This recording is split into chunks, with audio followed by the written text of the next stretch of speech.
Hello everybody, it's the Red Road Homestead and I'm going to show you what I'm doing today. Let me shut this teapot off. I'm going to move it over here and I'm going to show you right here in a second. Don't mind the dirty dishes.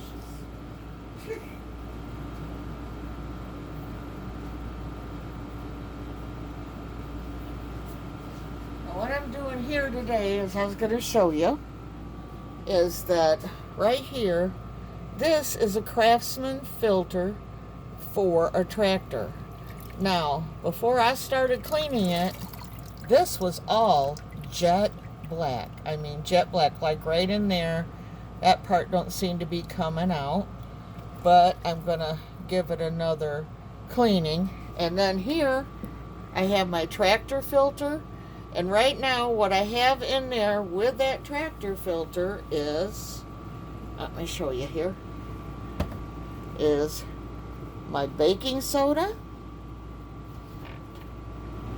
and some bleach. And right now, you heard the tea kettle going as it started up. I got baking soda and bleach in there. Don't measure it. I put quite a bit in and quite a bit of bleach.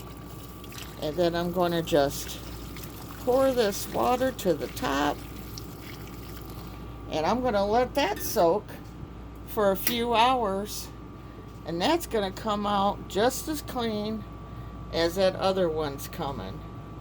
Both of them jet black. And then once that's over, I'll do it twice, and once that's over, I will set them out to dry and they'll be good to go.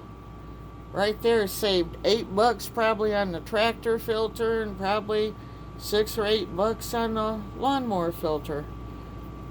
So there you go, guys. That's a I can't talk. The tip from the homestead today. Y'all have a good one. Don't forget, grow something.